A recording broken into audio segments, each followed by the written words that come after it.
Il est 23 heures à Abidjan. Madame, Monsieur, bonsoir. Tout de suite, les titres de votre édition.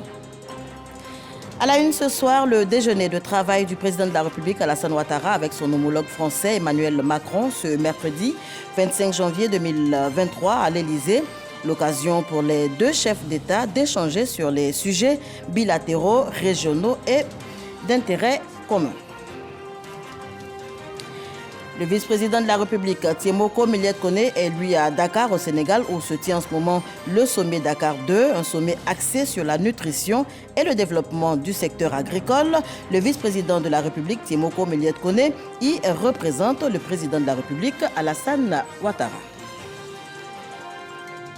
1 milliard de francs CFA pour booster les start-up en Côte d'Ivoire. Le ministre de la Promotion, de la Jeunesse, de l'Insertion professionnelle et du service civique a procédé hier mardi au lancement officiel de Start-up Boost Capital, une initiative de financement de projets start-up pour les jeunes de Côte d'Ivoire. Nous en parlons également dans ce journal.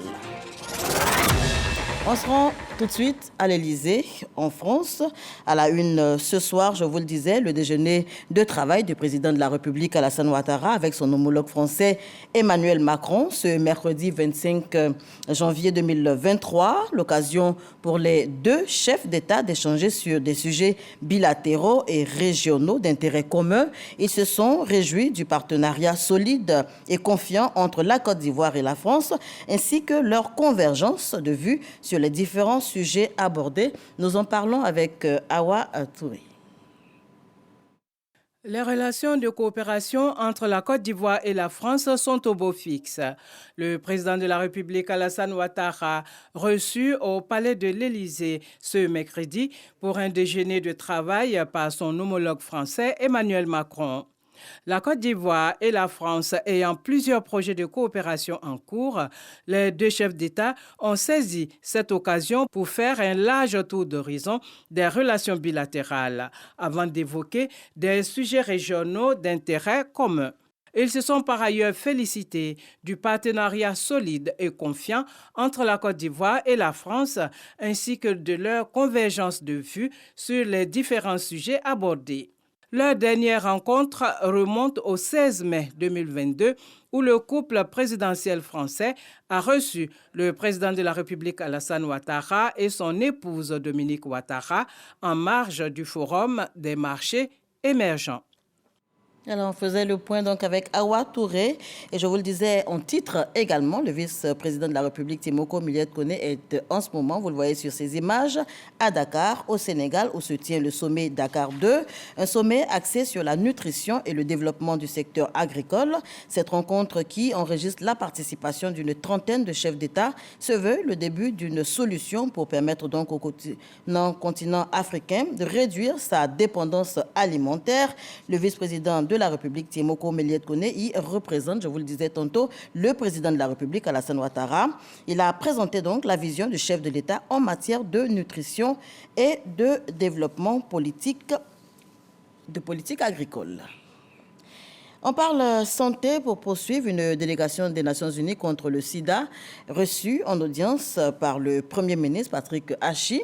Environ 390 000 personnes vivent, notez-le, en Côte d'Ivoire avec le VIH-Sida, avec une prévalence de 2,9% des 15 à 64 ans. C'est ce que nous dit notre reporter Franco Adio. La pandémie est certes en recul, mais la vigilance est de mise. Les échanges entre le Premier ministre et ses hôtes ont porté sur le point de la lutte et le soutien des Nations Unies pour venir donc à bout de cette pandémie.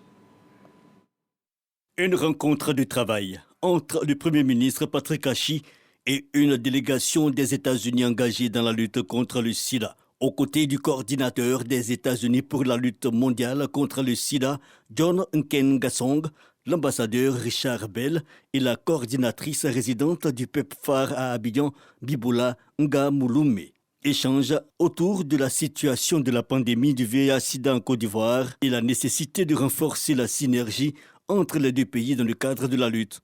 On a noté des progrès énormes que nous avons accomplis, mais aussi les défis qui restent encore à accomplir. Donc, nous avons continué à mutualiser nos efforts pour enfin éradiquer le VIH en Côte d'Ivoire et peut-être aussi en Afrique. Et justement, en Côte d'Ivoire, 390 000 personnes environ vivent avec le VIH-Sida, portant le taux de prévalence national à 2,9% des raisons d'espérer. À peu près 80% de ces personnes ont le virus qui a été supprimé.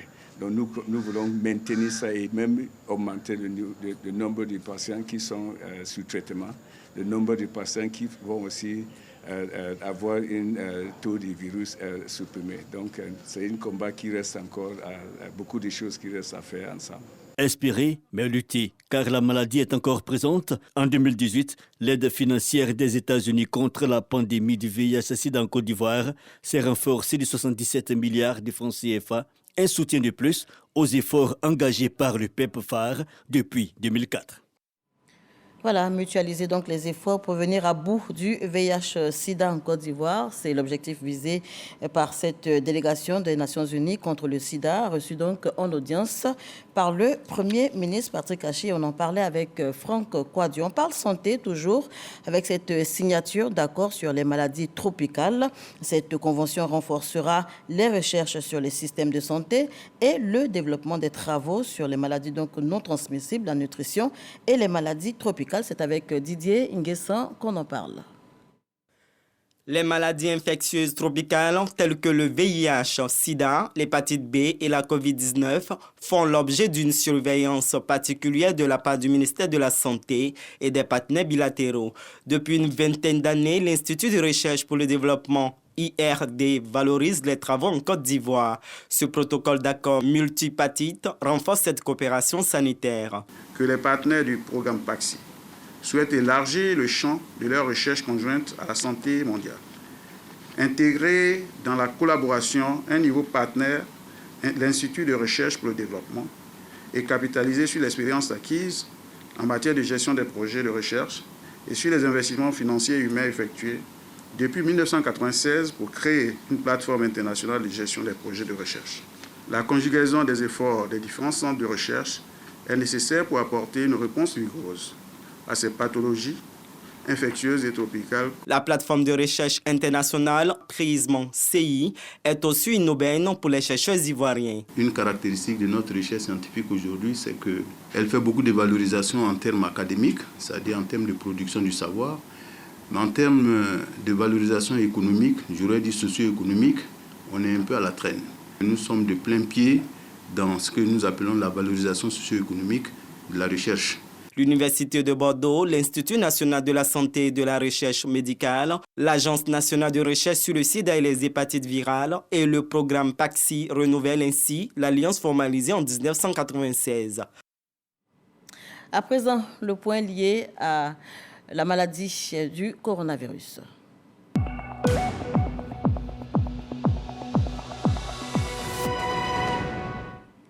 La pandémie continue de sévir. Le ministère de la Santé et de l'Hygiène publique de la couverture maladie universelle enregistre ce mercredi 25 janvier 2023 3 nouveaux cas de Covid-19, 0 guéris, 0 décès. À la date donc du 25 janvier 2023, la Côte d'Ivoire compte 87 969 cas confirmés, dont 87 129 personnes guéries, 833 décès et 9 cas actifs. On change complètement de sujet à présent. On part à Yamoussoukro où le prix Félix Houphouët-Boigny, UNESCO, se prépare. La Côte d'Ivoire donc se prépare à abriter cette cérémonie de remise. Bientôt, la ville de Yamoussoukro sera aux couleurs du prix Félix Houphouët-Boigny de l'UNESCO. Ce sera le 8 février 2023. Avant donc cette date, la ministre des Affaires étrangères a rencontré le comité d'organisation pour s'assurer du bon déroulement donc de cet événement. Et c'est avec Sidonie Davila qu'on en parle. La Côte d'Ivoire prépare la cérémonie de remise du prix Félix Houphouët-Boigny, UNESCO pour la recherche de la paix. L'événement se tiendra le 8 février prochain à la Fondation Félix Houphouët-Boigny de Yamoussoukro. Le comité d'organisation en partenariat avec l'UNESCO est déjà en action pour le bon déroulement de cette cérémonie qui réunira de hautes personnalités. Nous attendons des personnalités de marque. La directrice générale de l'UNESCO en personne sera présente. La lauréate du prix, l'ancienne chancelière fédérale allemande Angela Merkel, sera également présente. Nous aurons le docteur Denis Mukwege, président du jury prix Nobel de la paix, qui sera également présent.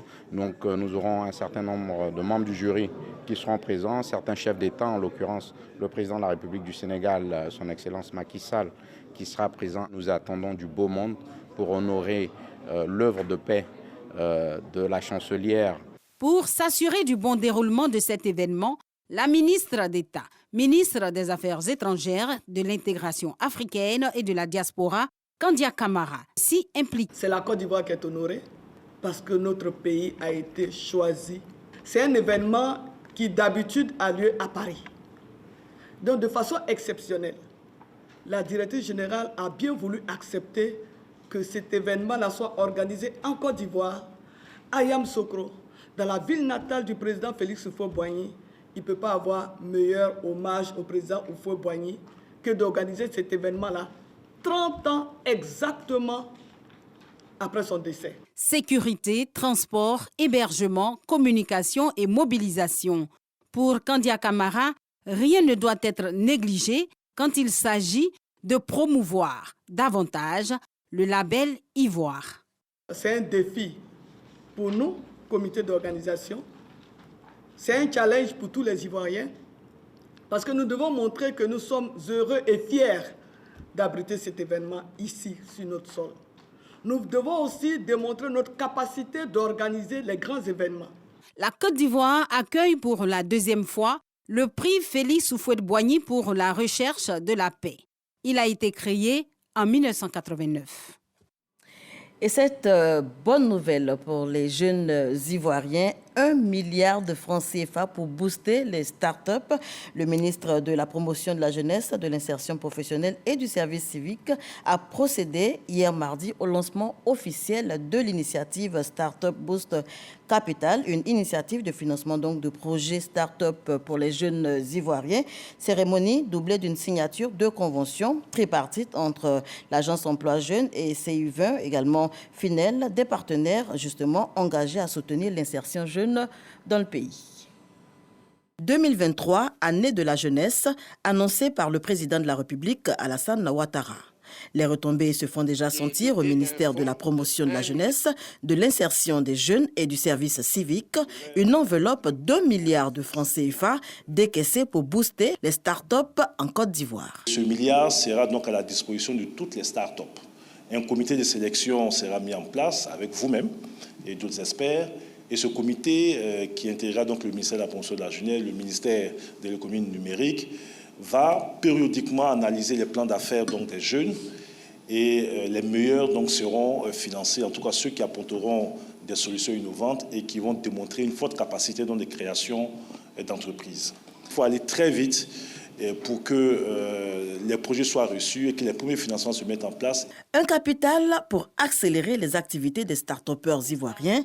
Le projet est porté par le CI20, Collège d'entreprises technologiques, aux côtés du gouvernement, via Finel, un institut de microfinance. Pour formaliser le partenariat, signature donc de convention tripartite entre l'Agence Emploi Jeunes et les 10 partenaires.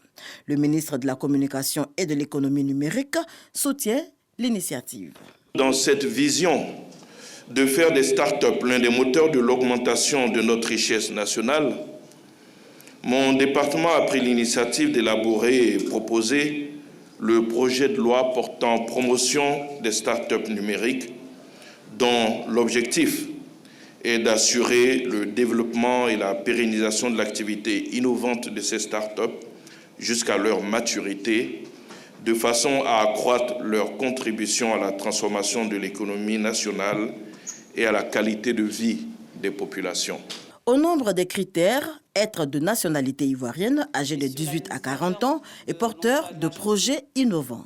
Startup Boost Capital, l'initiative est lancée, reste maintenant aux jeunes Ivoiriens de s'approprier cette opportunité.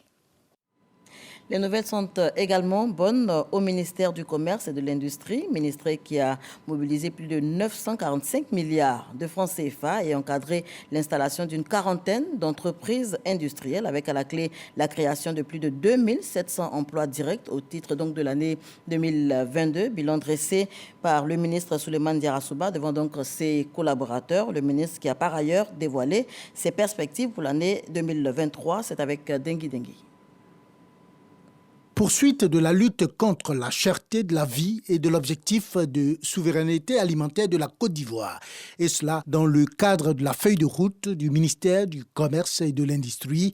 Ce sont là, entre autres, les horizons que se fixe Souleymane Diarra-Souba au titre de l'année 2023 et pour lesquels il engage ses collaborateurs à plus d'ardeur au travail. On peut noter quelques accomplissements. La lutte contre tout ce qui concerne les pratiques spéculatives et anticoncurrentielles, accentuée par le renforcement du cadre institutionnel et réglementaire qui a permis de contenir les effets néfastes de la crise économique mondiale en préservant le pouvoir d'achat des populations ivoiriennes. Par ailleurs, le ministère du Commerce et de l'Industrie revendique un bilan satisfaisant selon les termes des agents de ce département. Pour l'année 2023, au niveau de nos activités, la primauté sera accordée aux réformes et aux projets majeurs inscrits sur la feuille de route de notre ministère.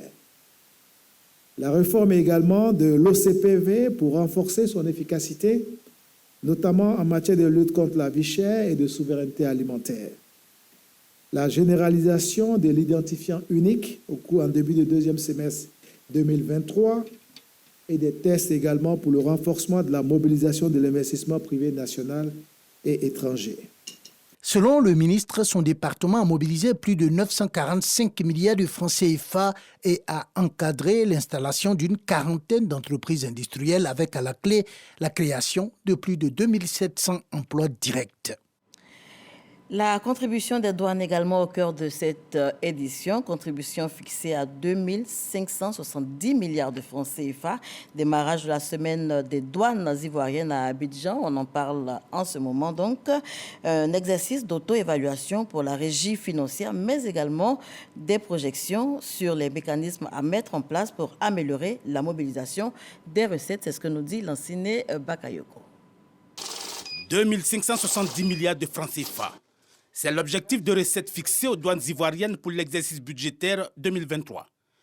Un nouvel effort de mobilisation supplémentaire d'environ 420 milliards en comparaison à l'exercice passé où la régie a pu collecter 2151 milliards de francs CFA. Ce niveau de réalisation, malgré la conjoncture mondiale défavorable, est la conjugaison des efforts consentis pour la bonne prise en charge des marchandises et du renforcement de la lutte contre la fraude avec des outils modernes de contrôle.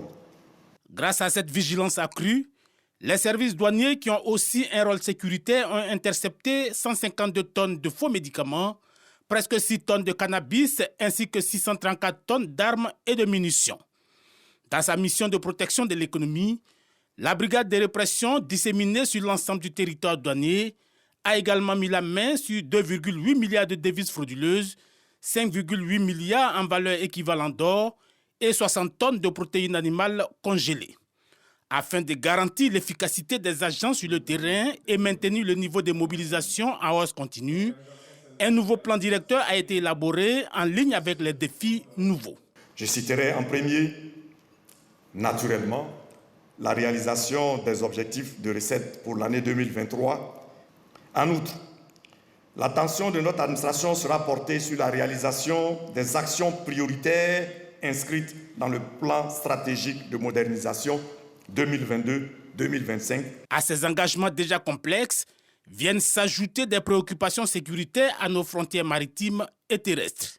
Il s'agira pour la douane à cet effet de conduire efficacement la construction d'un quai d'accostage et du hangar de maintenance des vedettes, l'acquisition de scanners et enfin l'installation de systèmes de vidéosurveillance aux frontières. Toute cette logistique pour l'ensemble de l'administration douanière, mais davantage pour les 239 stagiaires qui viennent d'être promus au grade de sergent des douanes. Le ministre de la Communication et de l'Économie numérique en tournée de sensibilisation au ministère de l'Éducation nationale et de l'alphabétisation. Après la mise en place du Comité national de digitalisation, CNDigit, en décembre dernier, le ministre Amadou Coulibaly se lance donc dans une phase de promotion et de présentation du dit projet au sein de l'administration publique. Notez qu'il était dans ce cadre donc ce mercredi au ministère de l'Éducation nationale et de l'alphabétisation. Notez également que cet organe est dédié à la coordination des initiatives de digitalisation de l'État. C'est ce que nous rapporte Sephora Zegui.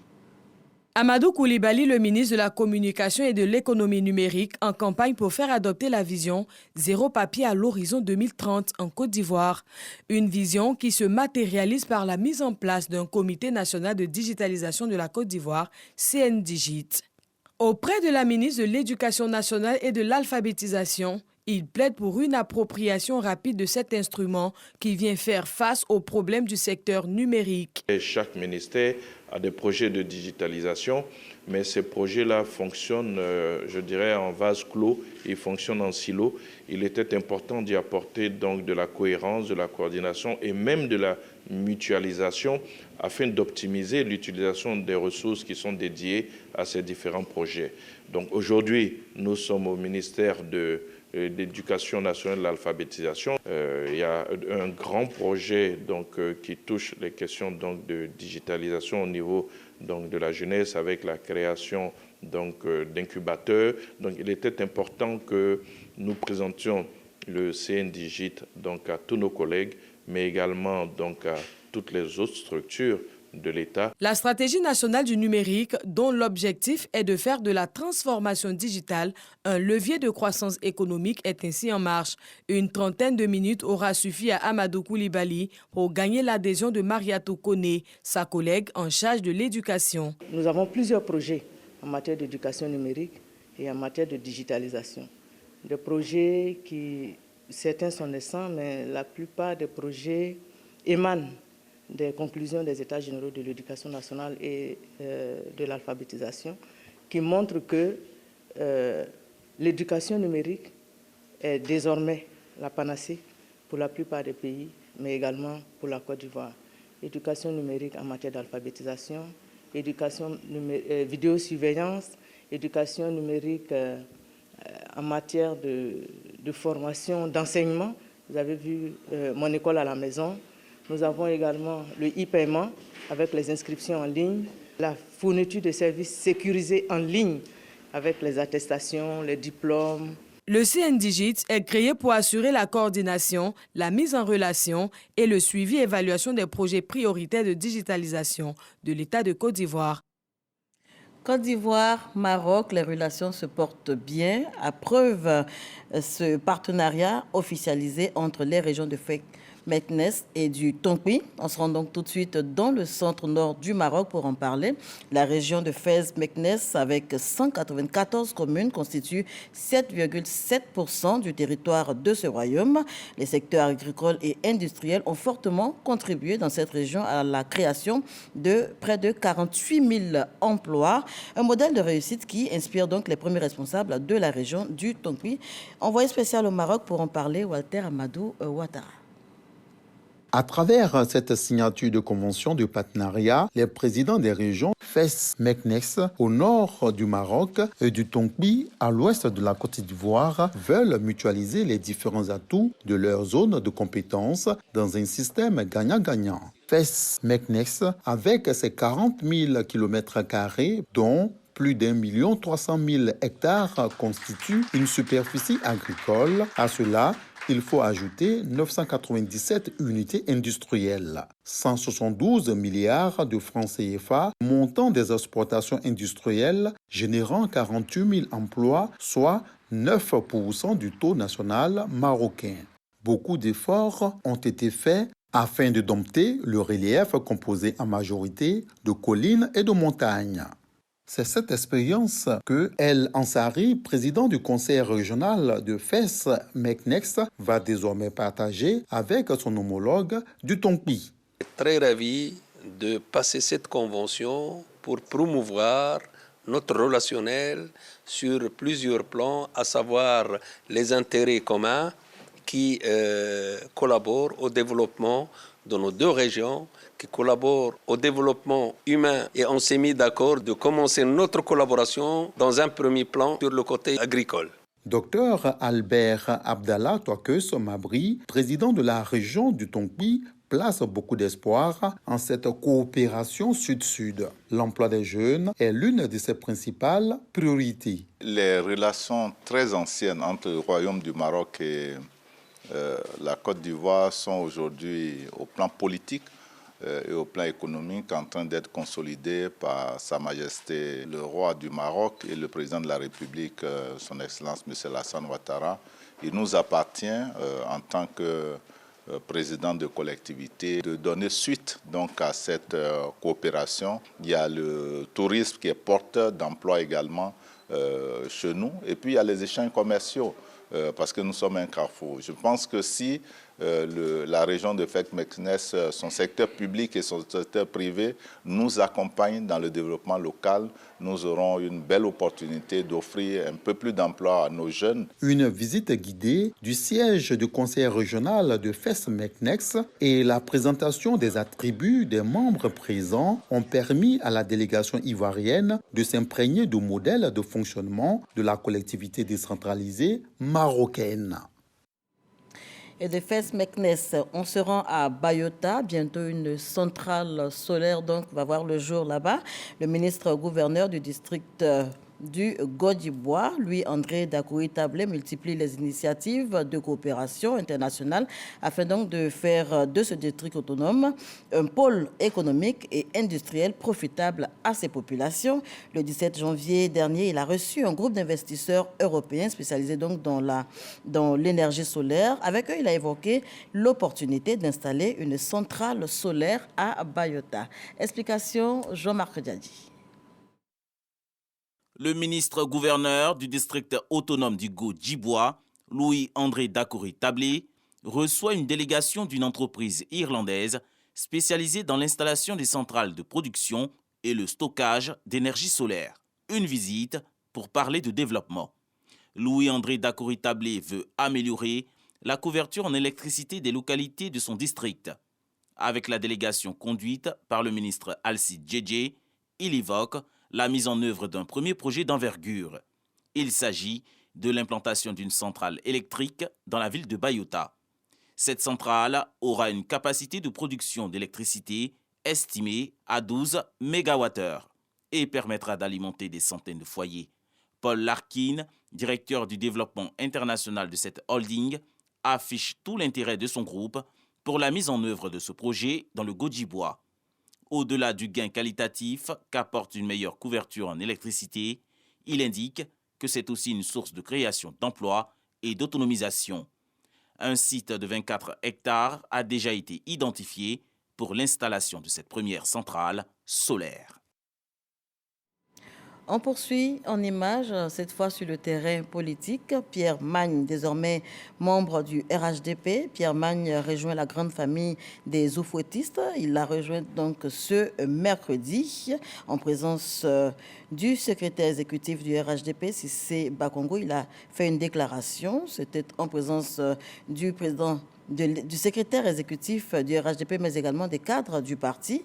Le tout nouveau membre affiche donc sa joie et sa volonté d'accompagner le président de la République, Alassane Ouattara, dans les œuvres de développement entamées dans le pays, en vue donc de contribuer au bien-être des populations. Toujours sur le terrain politique, on parle maintenant fête. Le peuple ayali reconnaissant au président de la République, Alassane Ouattara, pour ses actions en faveur du développement. Samedi 21 janvier dernier, les populations des sous-préfectures de Brobo, Mamini et Bunda, dans le département de Bouaké, ont organisé une journée hommage au chef de l'État. Un vibrant hommage pour donc ses actions en faveur de la paix et du développement. On en parle avec Soro Corona. Le peuple ayali des sous-préfectures de Mamini, Bunda et Brobo célèbre le président de la République, Alassane Ouattara, pour ses nombreuses actions de développement. C'est la place d'Ibi Kwaku Georges qui abrite cette cérémonie d'hommage initié par la mutuelle de développement pour le peuple à Ali. Occasion pour les populations de Brobo de remercier également Liu Kwakwa Bounoua, cadre du RHDP, pour son engagement en faveur du développement de Brobo. Inviter les uns les autres à comprendre que le développement rime avec l'union. Et c'est l'objectif aussi du président de la République, Alassane Ouattara. Il va falloir que tous les fils et filles de Brobo se rencontrent pour se parler. Mais cela passe nécessairement par l'amour que nous, en tant que fils Ali, nous devons nous donner mutuellement. Jeune que je suis pour la paix. Jeune que je suis pour la cohésion. Liu Kwakwa Bounoua, tout en saluant cette initiative, invite l'ensemble des cadres de Brobo à s'inscrire dans la vision du président de la République, Alassane Ouattara, celle d'être des acteurs de paix et de cohésion sociale. Nous avons profité pour donc donner un message fort à la jeunesse, message que nous relayons de la part donc, du président qui a décrété cette année 2023, année de la jeunesse. En tant que cadre, nous avons déjà pris langue avec les jeunes et nous sommes en train d'initier des actions pour donc relayer et traduire en actes cette orientation forte du président de la République. Depuis quelques années, la sous-préfecture de Brobo bénéficie de plusieurs infrastructures de base, entre autres construction et réhabilitation d'écoles, centres de santé, foyers des jeunes, marchés et reprofilage des voies. L'actualité internationale en bref et en images nous conduit à présent en Allemagne, en République démocratique du Congo et au Rwanda.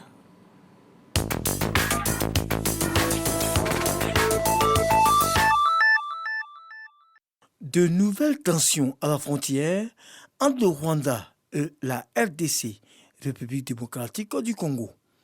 Le Rwanda accuse une nouvelle fois l'un des avions d'attaque congolais de type Sukhoi 25 d'avoir violé son espace aérien, menant à une réponse militaire.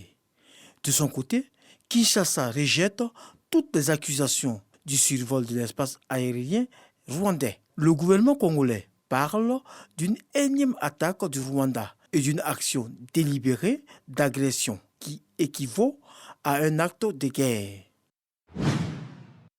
L'épidémie de choléra en cours depuis mars 2022 au Malawi a occasionné plus de 1000 morts et fait de l'actuelle épidémie de choléra la plus meurtrière jamais enregistrée dans ce pays d'Afrique australe. Déjà, l'Organisation mondiale de la santé, OMS, avait précédemment dénombré 968 morts en 2001-2002.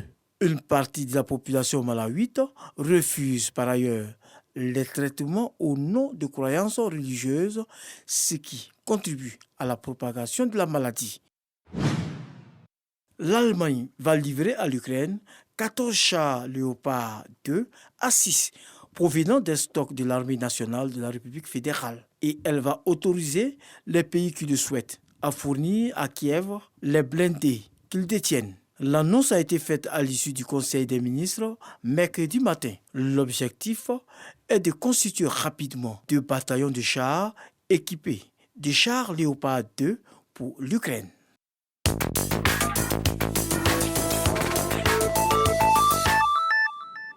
Commentaire de Issa Yeo qui met un terme à ce journal. Merci de l'avoir suivi.